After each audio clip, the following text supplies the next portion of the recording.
أعوذ بالله من الشيطان الرجيم بسم الله الرحمن الرحيم الحمد لله رب العالمين والصلاة والسلام على رسولنا وحبيبنا وطبيب قلوبنا وشفي ذنوبنا محمد وعلى آله وصحبه أجمعين رضي الله عنا وعنكم وعن كافة المؤمنين ربنا آتنا من لدنك رحمة وهيئ لنا من أمرنا رشدا وكتب الله المنزلة على ألسنة رسله هي الكحل الذي به يحصل أنوار الأبصار والأنبياء هم الكحالون.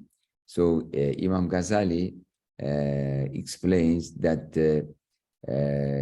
that because of the limited understanding, people don't understand some of the things. And he compares this looking at the sun.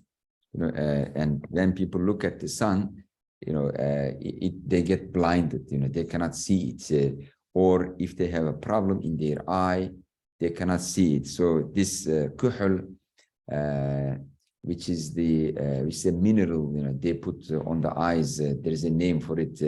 Ibad must know the name. Ibad, what's the name for kuhl in Arabic, in English?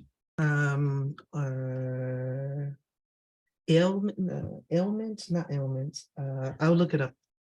Yeah, okay. Let's keep the Arabic. Kuhl is like this black thing, they put on their eyes. It's like it's a mineral. So it helps the eye see better. So كتب الله المنزلة على ألسنة رسله, the divine books that are revealed, through the messengers of Allah Ta'ala, they are like al-kuhl. They help you see better. They help you see better. They are cure for your eyes, which does not see, which do not see properly. So they make you see things better. الذي به يحصل أنوار الأبصار. So yes, antimony, yes. So they are like the antimony, but many people may know antimony and or simir, antimony. Yeah, these are the names for it. Like the wahi or the revealed books, they are like the antimony or simir, around the eyes, which make the eye see better. وَالْأَنْبِيَاءُ هُمُ الْكَحَّالُونَ. And the messengers of Allah Ta'ala, they are the antimony makers, simir makers. وَقَدْ جَاءُوا دَاعِينَ إِلَى التَّوْحِيدِ الْمَهْدِ. So those messengers of Allah Ta'ala, they came to call us to pure tawheed. وَتَرْجُمَتُهُ قَوْلُ لَا إِلَهَ إِلَّا اللَّهِ. And the expression of the pure tawheed is La ilaha illallah. Wa ma'nahu, and the real meaning or the pure meaning of tawheed, La ilaha illallah, is alla yara illa al-wahid al-haq. That this individual who commits himself to pure tawheed does not see anything other than Allah Ta'ala. But here does not mean with the eye, with the mind, with the heart. It doesn't pay any attention or doesn't attach any importance to things other than Allah Ta'ala. So his heart, his mind, his thinking is completely preoccupied by the glory of Allah Ta'ala. So that's the meaning of it. Allah yara illa al-wahid al-haq, the true one. Al-wasiluna ila kamal al-tawheed humul aqallun. However, those who reach to the perfect or the true meaning of at-tawheed, they are very little. They are very small number. وَالْجَاحِدُونَ وَالْمُشْرِكُونَ أَيْضًا قَلِيلُونَ. But those who are atheists, those who associate partners to Allah Ta'ala, they are also small group. Of course, this was in the time of Imam Ghazali.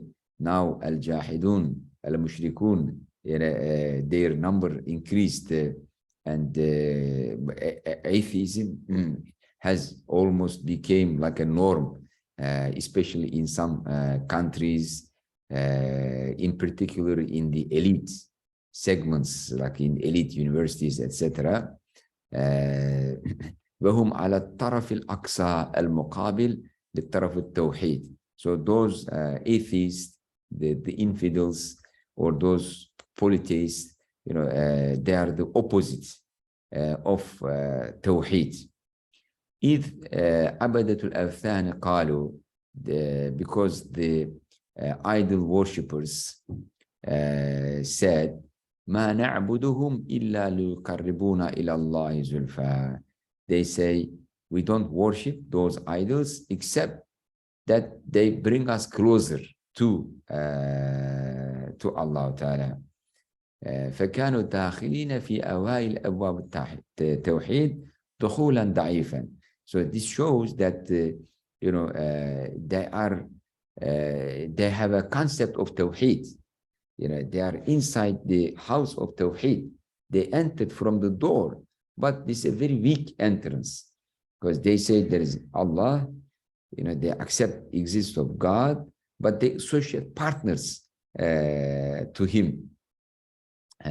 So there is a very weak understanding of Tawheed, even if they are mushrik, والمتوسطون هم الأكثرون, but those who are in the middle, they are the majority.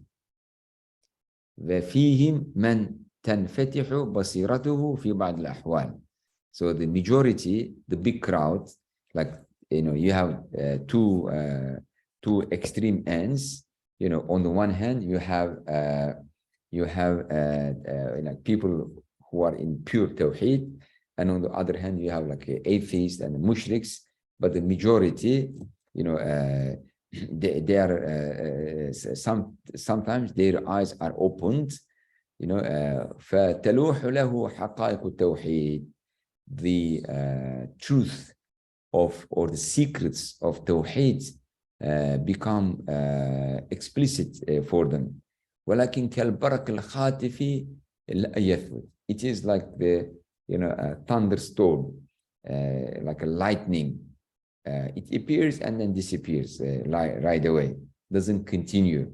It's not permanent. Sometimes they have an opening. They have like a brief enlightenment, for Tawheed, but it's not continuous. وفيهم من يلوح له ذلك ويثبت زمانا ولكن لا يدوم.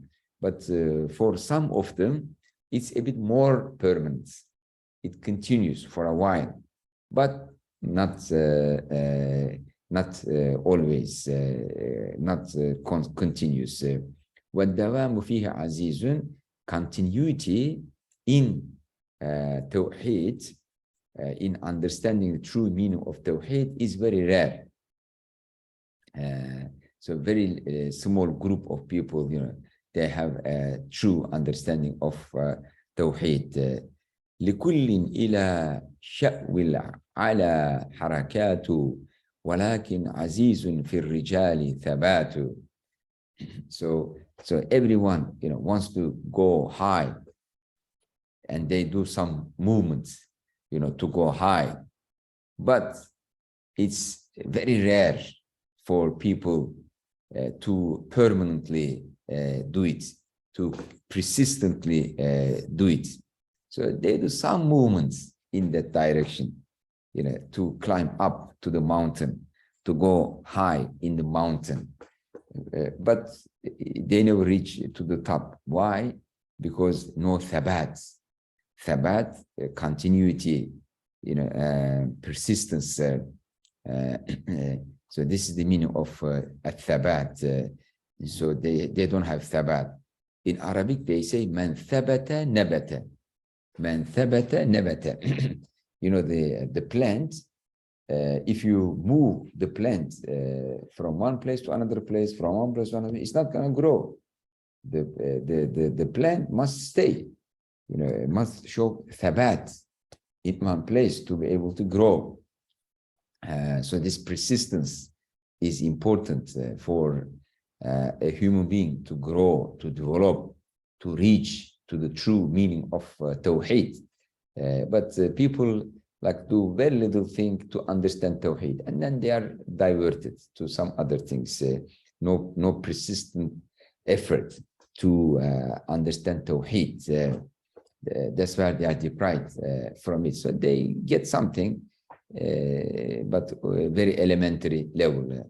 ولما أمر رسول الله صلى الله عليه وسلم بطلب القرب, Rasulullah عليه الصلاة والسلام, he was commanded to ask for closeness to Allah Ta'ala. فقيل له, it is said to him, وَاسْجُدْ وَاقْتَرِبْ, make sajda and get closer to your Lord.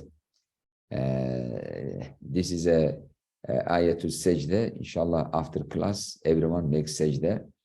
قال في سجوده, and Rasulullah sallam said in his sajda, أعوذ بعفوك من عقابك وأعوذ برضاك من سخطك وأعوذ بك منك لا أحصي ثناء عليك أنت كما أثنيت على نفسك. So, and when Rasulullah made his sajda, he said, أعوذ بعفوك من عقابك, I seek refuge from your punishment to your forgiveness. وأعوذ برضاك من سخطك, I seek refuge from your anger to your pleasures. وأعوذ بك منك, I seek refuge from you to you.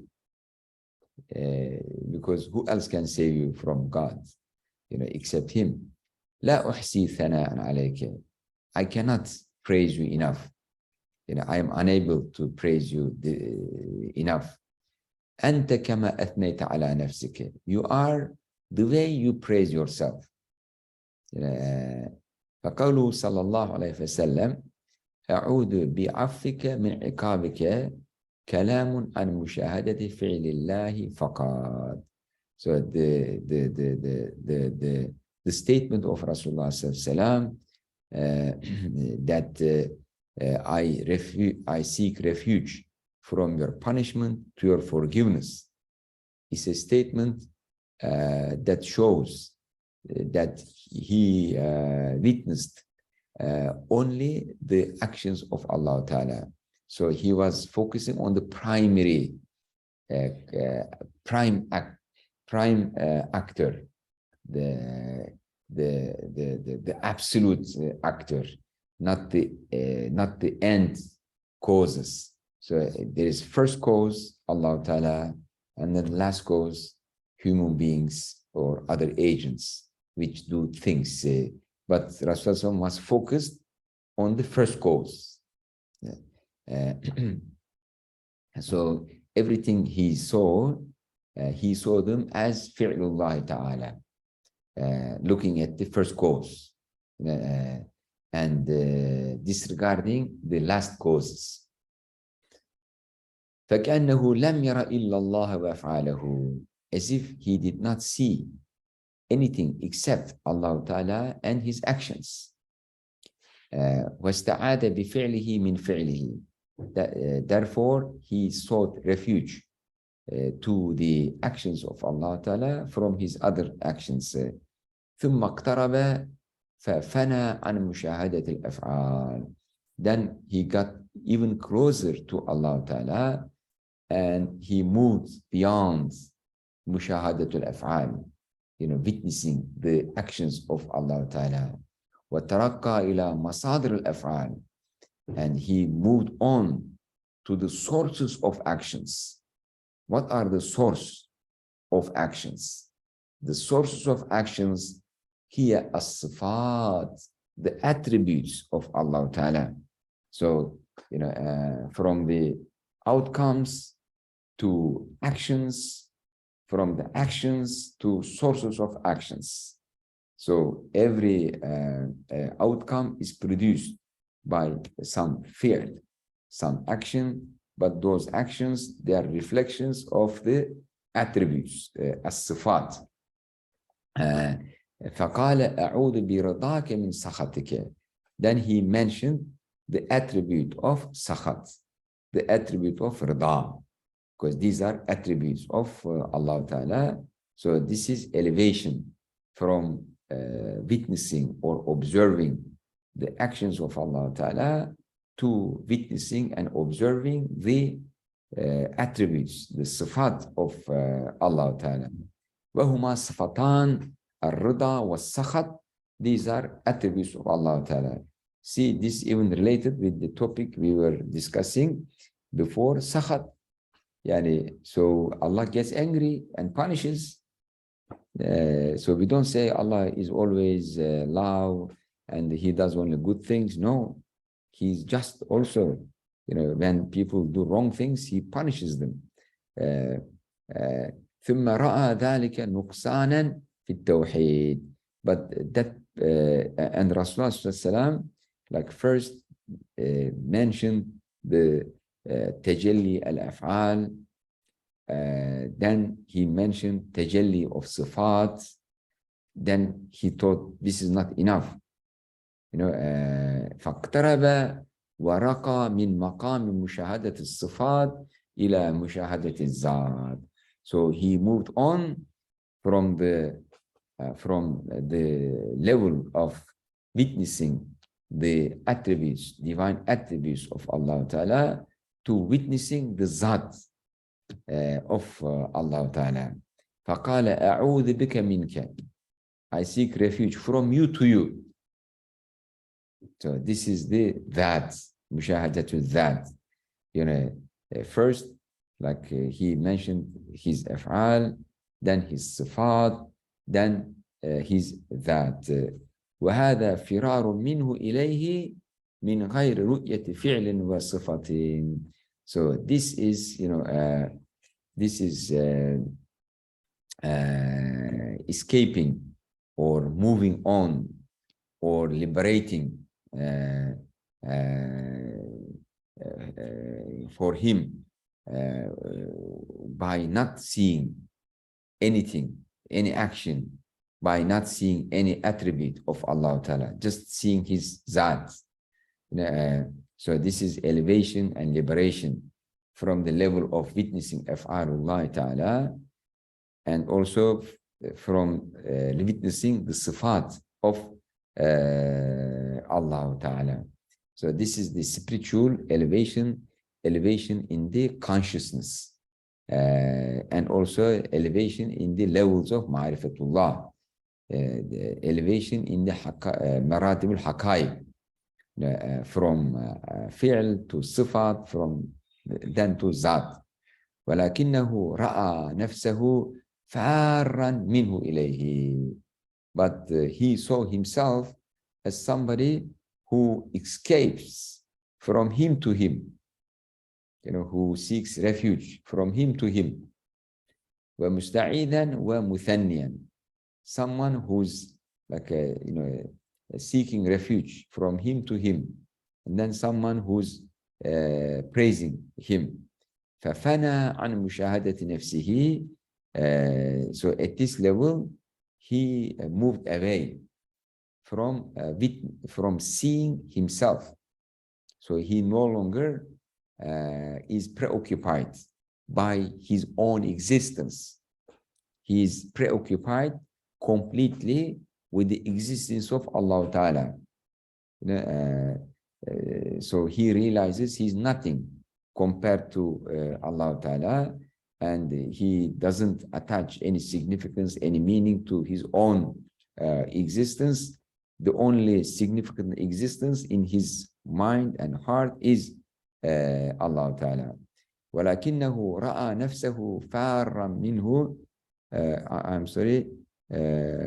ففنى عن مشاهدة نفسه إذ رأى ذلك نقصانا. Because he moved away. He freed himself from getting preoccupied with his own self. Why? Because this is a shortcoming. Being preoccupied with one's own self, this is a shortcoming. As you move on in the ladder of knowledge, you realize you don't deserve that much attention. Allah deserves the highest, the utmost attention. And وَاقْتَرَبَ وَقَالَ, and he gets closer to Allah Ta'ala and says, أَنْتَ كَمَا أَثْنَيْتَ عَلَى نَفْسِكَ لَا أُحْصِي ثَنَاءً عَلَيْكَ. You are praised the way you praise yourself. I cannot praise you enough. فقوله صلى الله عليه وسلم لا أحصي خبر عن فناء نفسه. يعني I cannot praise you. That means that he no longer attaches any importance, any value to his own actions. He's praising Allah Ta'ala, but he says, my praise is nothing. He doesn't attach any importance to it. وَخُرُوجِهِ عَنْ مُشَاهَدَتِهَا. And it also shows that he's no longer preoccupied by observing his own self. وَقَوْلُهُ عَلَيْهِ الصَّلَاةُ وَالسَّلَامُ أَنْتَ كَمَا أَثْنَيْتَ عَلَى نَفْسِكَ. You are praised the way you praise yourself. بيان أنه المثني وهو المثنى عليه. This is an expression that Allah is the one who praises and Allah is the one who's praised. وأن الكل منه بدأ وإليه يعود. And also it's an expression that everything began with him and everything will turn back to him. He is al-awwal wal-akhir. وَأَنَّ كُلَّ شَيْءٍ هَالِكٌ إِلَّا وَجْهَهُ. Everything will disappear except himself, except Allah Ta'ala. فَكَانَ أَوَّلُ مَقَامَاتِهِ نِهَايَةَ مَقَامَاتِ الْمُوَحِّدِينَ. So the beginning of the first state or the first level of Rasulullah alayhi salatu wasalam, as expressed in the above hadith, is the last maqam of al-muwahhidin.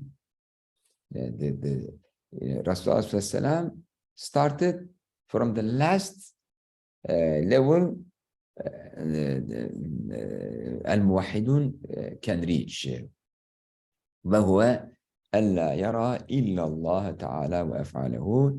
And it is the state of not getting preoccupied with anything except Allah Ta'ala and his actions.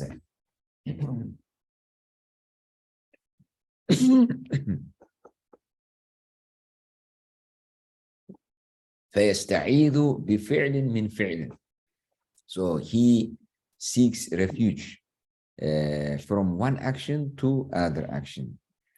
فانظر إلى ماذا انتهت نهايته. Look at the last station he reached. إذ انتهى إلى الواحد الحق, because he reached at the end to the true one. حتى ارتفع من نظره ومشاهدته سوى الذات الحق. To the extent that from his thinking and from his observation, everything else was removed except the true one. ولقد كان صلى الله عليه وسلم لا يرقى من رتبة إلى أخرى إلا ويرى الأولى بعدا بالإضافة إلى الثانية. So Rasulullah, he was moving up from one station to another station, but when he moved from one station to another station, he realized the big distance between the levels, the lower level and the higher level. فكان يستغفر الله من الأولى. And when he moved up to a higher level, he was making istighfar. He was apologizing for the previous level. ويرى ذلك نقصانا في سلوكه وتقصيرا في مقامه, because he saw that this is a shortcoming. The previous level was not perfect. There was some shortcoming and imperfection, and this was, this is something that needs to be apologized for. وإليه الإشارة بقوله صلى الله عليه وسلم, and there is an isharat, there is a sign to this in the following statement by Rasulullah عليه الصلاة والسلام: إنه لا يغان على قلبي حتى أستغفر الله في اليوم والليلة 70 مرة. He said that my heart gets clouded. My heart gets clouded, smoked. And this is the reason why I make istighfar every day to Allah Ta'ala 70 times. So, I mean, we cannot know like how it happens, but the yughanu means like it gets blurred. The mushahada of Allah Ta'ala gets blurred for some reason, and Rasulullah used to make istighfar for this. فكأن ذلك لترقيه إلى 70 مقاما بعضها فوق البعض. This may be because he was like moving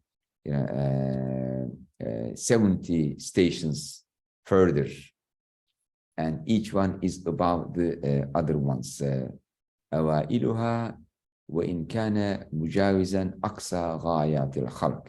But even though the very beginning of these stations was above the any level, the highest level human beings can reach. ولكن كان نقصانا بالإضافة إلى أواخرها. So those previous stations, they are imperfect compared to the later subsequent stations. Rasulullah was progressing and moving on. فكان استغفاره لذلك, and his apology was for this. ولما قالت له عائشة رضي الله عنها, when Aisha رضي الله عنها told him, أليس قد غفر الله لك ما تقدم من ذنبك وما تأخر فما هذا البكاء في السجود وما هذا الجهد الشديد. So Sayyidatuna Aisha, our beloved mother Aisha radiallahu anha, once asked Rasulullah, what is this that you are always apologizing Allah Ta'ala, you are asking for forgiveness, although all your previous mistakes are forgiven and all the future mistakes that you may potentially do in the future, they are also forgiven. So why is this crying in the sajda? Because Rasulullah was crying in the sajda, asking for forgiveness, making dua, although all his mistakes, past and future, are forgiven, and he's guaranteed to go to paradise. But still, he was crying. What should we do? I mean, like we act in such a way as if we had like the guarantee visa to paradise, as if the visa to paradise is on pocket. But even Rasulullah was doing this. وَمَا هَذَا الْجُهْدُ الشَّدِيدُ, and why is this strong effort, to pray to Allah Ta'ala? قال عليه الصلاة والسلام, and Rasulullah responded to this. He said, أَفَلَا أَكُونَ عَبْدًا شَكُورًا, shouldn't I be a grateful servant of Allah Ta'ala?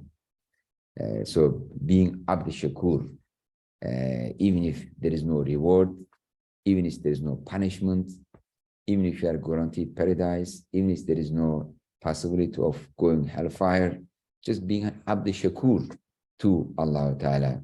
So this is not like for expecting a reward from Allah Ta'ala, and it is not the worship of Rasulullah was not based on expecting something from Allah or expecting to be saved from hellfire, because he was already given paradise, he was already saved from hellfire, but he was trying his best to be Abd Shakur, a servant of Allah who is grateful to him. معناه, and the meaning of this is أفلا أكون طالبا للمزيد في المقامات. It means, shouldn't I be someone who asks to move further, higher in stations, in getting closer to Allah Ta'ala? فإن الشكر سبب الزيادة. Why? How come, Imam Ghazali derived that meaning that Rasulullah was asking for more? He concludes this from this verse, وَلَئِنْ شَكَرْتُمْ لَأَزِيدَنَّكُمْ. So if you show gratefulness to whatever I have given to you, I will increase my gifts to you. So shukr is the cause of increase of the blessings, gifts of Allah Ta'ala. So if you want to increase, if you want Allah to increase on you His blessings, His gifts, so be grateful to whatever He has given to you at the moment. If you show your gratefulness to Allah Ta'ala for everything He has given to you at the moment, then He will give you more and more and more. And so the level of your shukr is commensurate with the level of the increasing blessings of Allah Ta'ala. And showing ungratefulness makes you lose whatever Allah Ta'ala has given to you. So there is a story from Musa alayhi salam. So Musa alayhi salam was going to speak to Allah Ta'ala on the mountain of Sinai, and he met a very poor man. He did not have anything except a towel with which he covered his private parts, nothing else. And this poor man asked Musa alayhi salam, he said, please speak, when you speak to Allah Ta'ala, tell him he should give me something. I'm such a poor man. He should give me something. And Musa alayhi salam said, okay, I will convey your message to him. Then on the way, Musa alayhi salam met another man, very rich. And this man said, oh Musa, please tell Allah Ta'ala to stop giving me more things, because I have difficulty in thanking to Allah Ta'ala. I tried my best to thank Allah Ta'ala, but I cannot. So please tell him to stop giving me more. I don't need anything anymore. So Allah Ta'ala, when Musa alayhi salam met Allah Ta'ala, he talked about this poor man. And Allah Ta'ala said, tell him to make shukr of whatever I have given to him. And then when Musa alayhi salam explained the rich man's request, and Allah Ta'ala told him, tell him to stop making shukr, showing thankfulness and gratefulness to me. And when Musa alayhi salam met this rich man, and he told him, Allah told him that to stop making shukr, showing thankfulness to him. And this man was, had a cup in his hand. He was drinking water. And he said, how can I stop thanking to Allah Ta'ala? Look at this water. This is the greatest blessing of Allah Ta'ala. One cup of water is such a great, gift from Allah. Then the cup in his hand turned into crystal, because he was such a grateful and thankful to Allah Ta'ala. Then Allah Ta'ala increased right away. The cup in his hand turned from metal to crystal. And then Musa alayhi salam met this poor man. And the poor man asked, what did God tell you about me? Musa alayhi salam conveyed him the message that God told him to make shukr, to show gratefulness to whatever Allah has given to him. And the man said, what did Allah give to me? What did Allah give to me? I have nothing. He didn't give me anything. And then the very strong storm came and took this towel also away. And he was like completely naked. So this is the outcome of showing ungratefulness, unthankfulness to whatever Allah Ta'ala has given to him. But if he had shown gratefulness, Allah was going to increase. But because of his kufran and ni'mah, Allah Ta'ala took whatever he has given to him away from him. So وَلَئِنْ شَكَرْتُمْ لَأَزِيدَنَّكُمْ. May Allah make us from shahideen, inshallah ta'ala. وَإِذْ تَغَلْغَلْنَا فِي بِحَارِ عُلُومِ الْمُكَاشَفَةِ فَلْنَقْبِضْ الْعِنَانِ وَلْنَرْجِعْ إِلَى مَا يَلِيقُ بِعُلُومِ الْمُعَامَلَةِ. So Imam Ghazali says, we transgressed the boundaries of ilm al-mu'amalat. We entered the domain of ilm al-mukashafah. Now let's close our eyes and go back to ulum al-mu'amalah. Because this book is about ulum al-mu'amalah. Now he's turning back to ulum al-mu'amalah. Okay, let's read one paragraph and then conclude, inshallah ta'ala. Oh, okay, it's already 4. Maybe we should stop here because the topic is switching, inshallah ta'ala. Jazakumullah khairan. May Allah protect you all and increase you in knowledge, also increase you in shukr to him, inshallah ta'ala. And if you have any questions, please go ahead. Okay, it seems there is no question. Walhamdulillahi Rabbil Alameen. Fi amanillah. Assalamu alaikum wa rahmatullahi wa barakatuh. Walaikum assalam. Walaikum assalam, Hujam. Take care. Alaikum salam, Hujam. Thank you so much. Bye.